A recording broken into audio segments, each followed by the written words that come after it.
o homem por dentro. Palavra da salvação. Glória a vós, Senhor. Queridos irmãos e irmãs, já estamos no terceiro domingo da Quaresma. Estamos chegando mais ou menos no meio da Quaresma. Temos uma caminhada que estamos fazendo de conversão para celebrarmos a Páscoa do Senhor com o coração purificado, renovado. Rapidamente, queria só recordar aqui o percurso que estamos fazendo nesses domingos anteriores.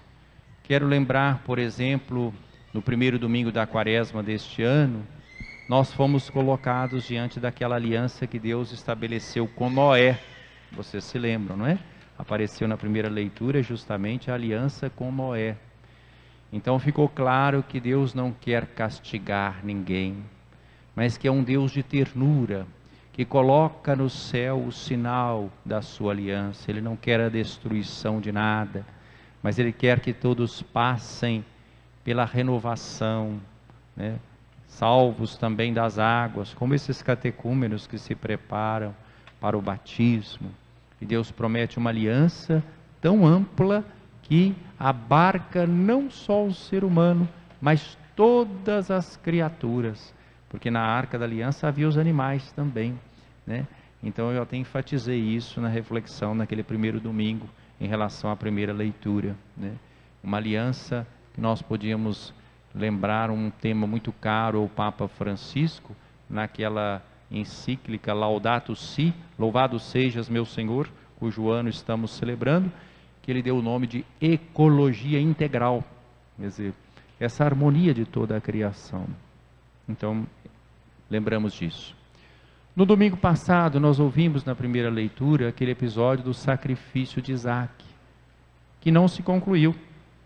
A aliança de Deus com Abraão, uma promessa de bênção através de Abraão para todas as nações. Ficou claro que Deus não quer sacrifícios humanos, não quer que o ser humano seja sacrificado.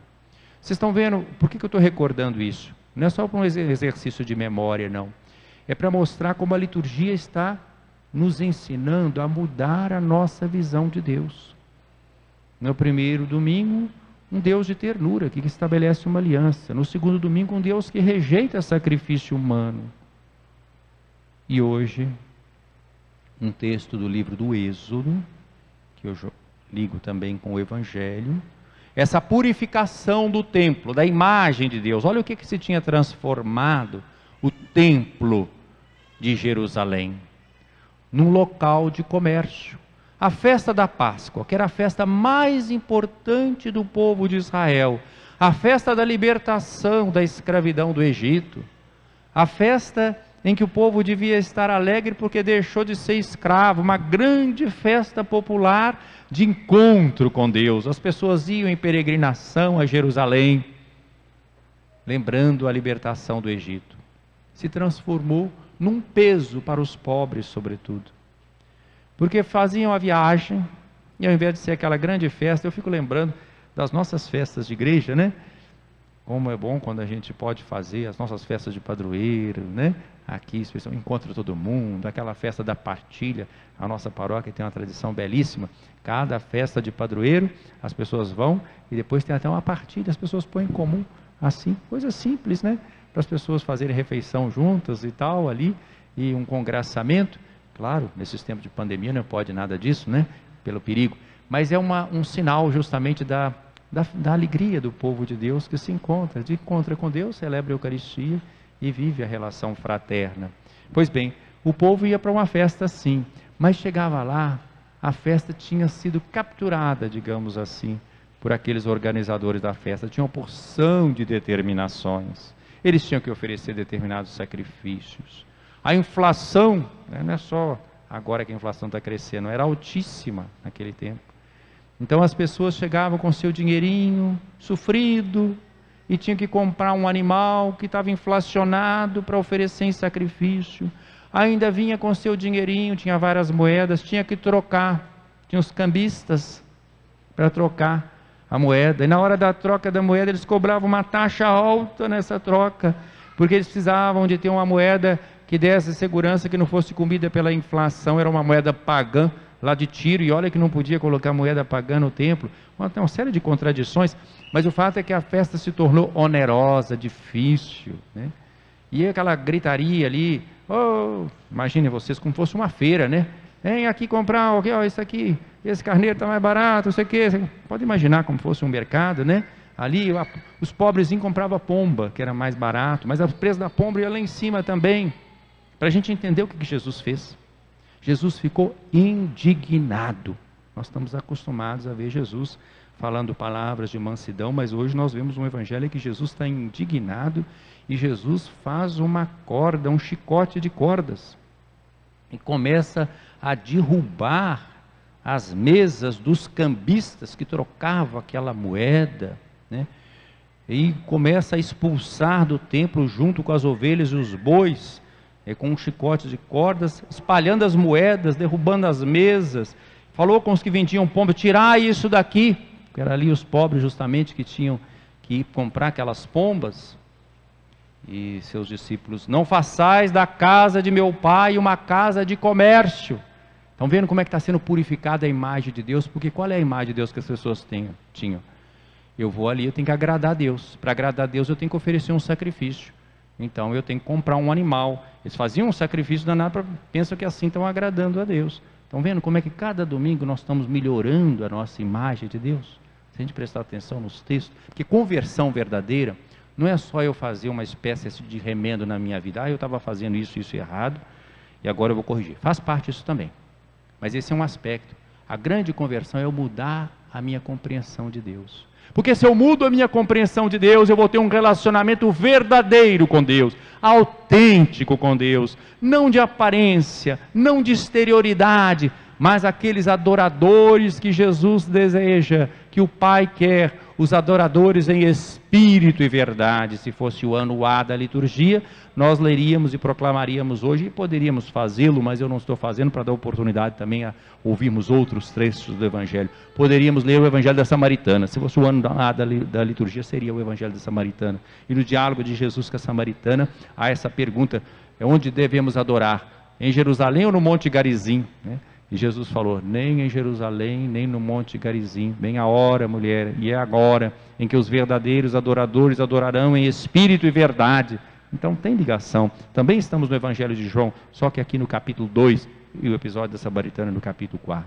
Então Jesus tem essa ação, e seus discípulos mais tarde vão lembrar de uma palavra do profeta: o zelo por tua casa me consumirá.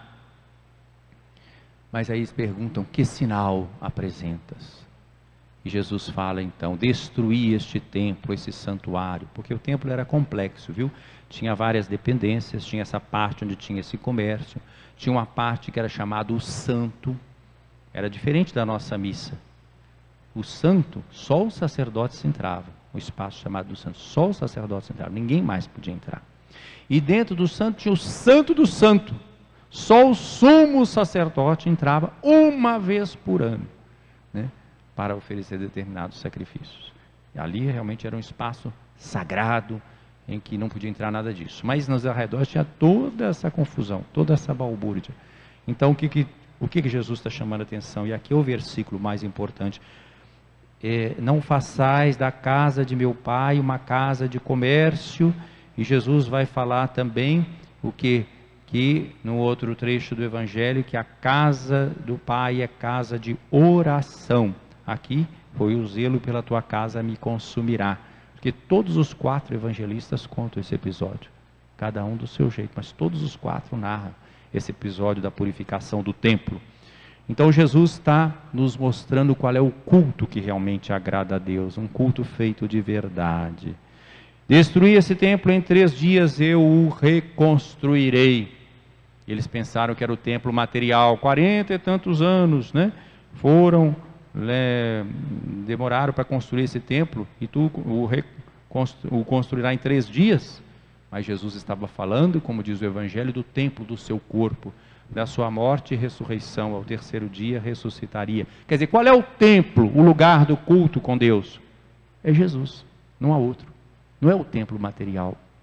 Não são determinadas práticas religiosas, ritualísticas. É o nosso relacionamento com Jesus que nos dá acesso a Deus, ao Pai. Jesus é o único mediador entre Deus e a humanidade. Ele é o templo santo de Deus. Quem me vê, vê o Pai, né? Nós vamos ver qual é a resposta que ele vai dar a Filipe quando pede: mostra-nos o Pai, e isso nos basta. Ou então, também, quando Jesus vai dizer: eu sou o caminho, a verdade e a vida, ninguém vai ao Pai senão por mim. Então ele é o templo de Deus. Pois bem, na primeira leitura de hoje, o que nós vemos? Justamente a apresentação dos chamados mandamentos, os 10 mandamentos, o decálogo, né? Então aquilo que Moisés recebeu, colocando em primeiro lugar esse amor a Deus. Eu sou o Senhor teu Deus, que te tirou do Egito, da casa da escravidão. A primeira imagem de Deus qual é? Um Deus libertador, que tira da escravidão. Eu sou o Senhor teu Deus, que te tirou do Egito, da casa da escravidão. Vocês estão vendo que o nosso Deus não é um Deus genérico, que fica sentado assistindo o que está acontecendo. Mas é um Deus que se envolve na história, porque tirar da escravidão do Egito é se envolver na história. Por isso, quando a igreja, os profetas, os padres da igreja, né, chamam atenção para o nosso compromisso social, estão exatamente fazendo aquilo que está na palavra de Deus. Há um processo de libertação de todo tipo de escravidão. Se nós examinarmos bem esse decálogo, é porque eu não posso aqui me entrar em todos os detalhes, é um decálogo que chama atenção para a primazia de Deus e para a primazia do ser humano, que é a imagem e semelhança de Deus, cuja dignidade tem que ser respeitada. Dos 10 mandamentos, o 5º é: não matarás. Tem até estudiosos que querem mostrar que está tudo girando também em torno desse mandamento. Mas tem o primeiro, que é Deus, evidentemente. Não terás outros deuses além de mim, não farás para ti imagem esculpida, nem figura alguma. Não é como alguns leem superficialmente só uma questão de uma imagem física, não. A prova disso é só a gente olhar qual é a indignação de Jesus no Evangelho. Foi contra quê? Fazer da casa do Pai uma casa de comércio. Esse aqui é o ídolo. O maior ídolo, sabe qual é? O dinheiro. O maior ídolo, o que mais afasta o ser humano de Deus é o dinheiro. É o amor ao dinheiro que nos leva a nos afastar de Deus e dos irmãos, porque a pessoa passa a viver só para aquilo, só para o lucro, só para a renda, só para o dinheiro, e vai morrer e vai ficar sem nada, não vai levar um centavo, né? Então a indignação de Jesus foi a transformação do templo, da relação com Deus e a humanidade, numa relação de comércio. Não façais da casa de meu Pai uma casa de comércio, não terás outros deuses além de mim, né?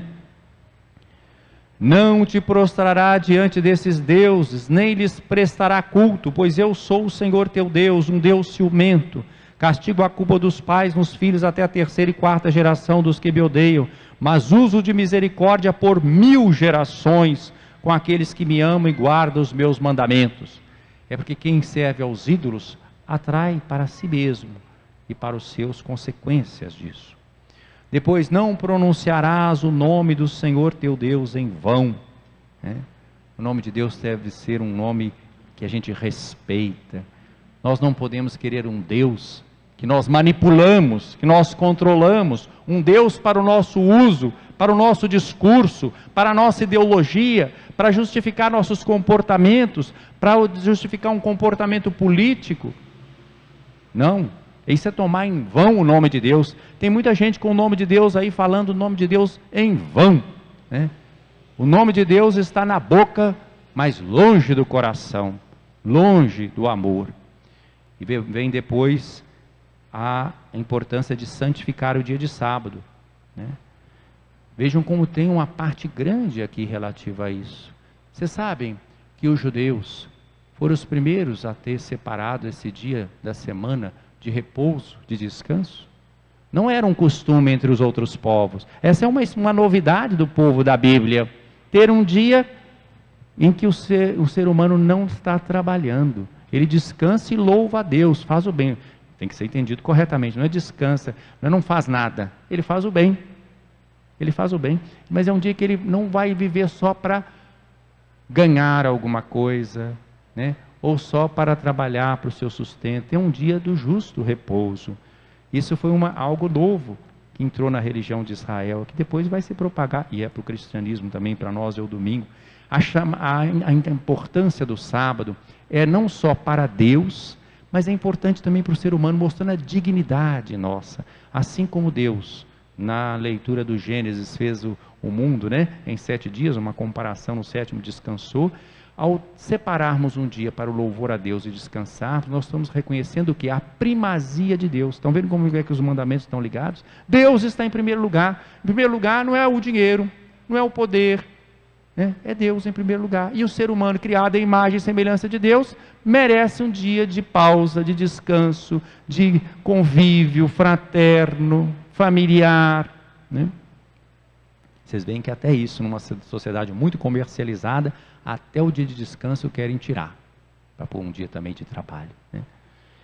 É claro que há trabalhos que são essenciais e não permitem, né, essa parada, mas aí a pessoa deve ter um outro dia também, né? Então, não farás trabalho algum, e aí vai explicando, né, com detalhes, se estende nesse trecho. Não farás trabalho algum, nem tu, nem teu filho, nem tua filha, nem teu escravo, nem tua escrava, nem teu gado, nem o estrangeiro que vive em tua cidade, todo mundo, né? Porque o Senhor fez em 6 dias o céu, a terra e o mar, tudo que eles contêm, mas no 7º descansou. É um dia da gratuidade. Vejam a imagem de Deus como é diferente. É o dia de eu estar alegremente com meu Senhor, né? É o dia de eu estar alegremente com a comunidade. Os mandamentos, eles não dizem tudo não, mas eles colocam o limite. Tanto que eles são apresentados muito em forma negativa. Não farás isso, não. É porque é um limite. Mas com o Evangelho, Jesus nos deu muito mais. E Jesus não nos deu uma lei, nos deu um Evangelho, um dinamismo. O Senhor abençoou o dia do sábado e o santificou. Depois vem uma série de mandamentos. Todos dizem respeito ao próximo. E como eu comecei a ler para vocês aqui, os 3 primeiros que dizem respeito diretamente a Deus, e indiretamente também dizem respeito ao ser humano. Mas os outros 7 todos são explícitos. Honra teu pai e tua mãe, para que viva longos anos na terra. Quer dizer, o reconhecimento de pai e mãe, né? Depois, né? Não matarás, não cometerás adultério, não furtarás, não levantarás falso testemunho contra teu próximo, não cobiçarás a casa do teu próximo, não cobiçarás a mulher do teu próximo, nem seu escravo, nem sua escrava, nem seu boi, nem seu jumento, nem coisa alguma que lhe pertença. Não posso comentar agora todos esses mandamentos, mas todos dizem respeito ao nosso relacionamento com o próximo. Mas são limites, é o que nós não podemos transgredir. Mas Jesus vai nos mostrar que nós temos que fazer muito mais, nós temos que amar o próximo, né? Toda a lei e os profetas se resume nesse amor a Deus e ao próximo. Quem faz isso cumpre tudo, né? Cumpre tudo. Então nós vemos também na leitura desse 3º domingo, essa imagem de Deus, o Deus da aliança, de uma aliança que valoriza o ser humano. Tudo isso está fundamentado naquilo que nós ouvimos nesse pequeno trecho da 2ª leitura de hoje, primeira carta de São Paulo aos Coríntios. Qual é o sinal do cristianismo? O cristianismo é Cristo, e Cristo crucificado e ressuscitado. Os judeus pedem sinais milagrosos, os gregos procuram sabedoria. Nós, porém, pregamos Cristo crucificado, escândalo para os judeus, insensatez para os pagãos.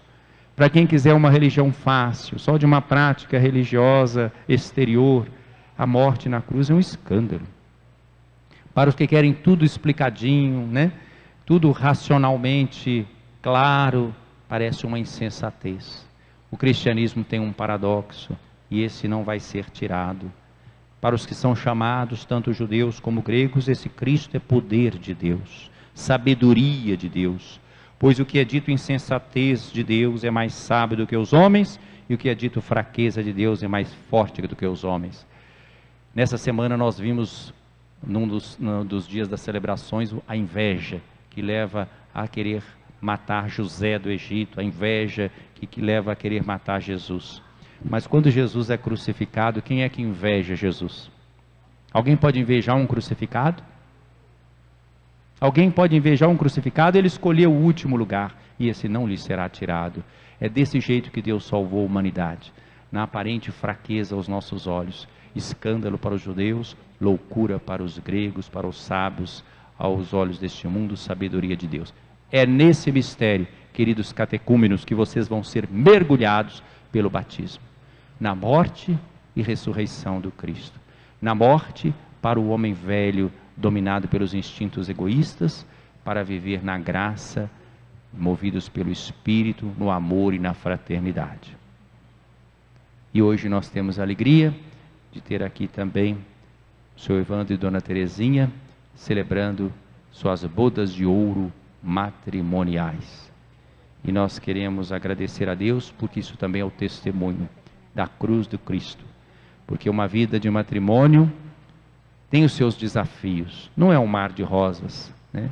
50 anos de matrimônio, terem comparecido diante do altar, pedido a bênção de Deus, e voltar 50 anos depois, né? Voltaram muitas vezes, mas 50 anos para agradecer a Deus por esses 50 anos de vida matrimonial, é um testemunho muito bonito para toda a comunidade, para todos nós. Porque buscaram ser fiéis um ao outro na alegria, na tristeza, na saúde, na doença, amando-se, respeitando-se todos os dias de suas vidas. Quero convidá-los a vir aqui à frente agora, para que nós possamos renovar esses compromissos matrimoniais celebrados há 50 anos atrás.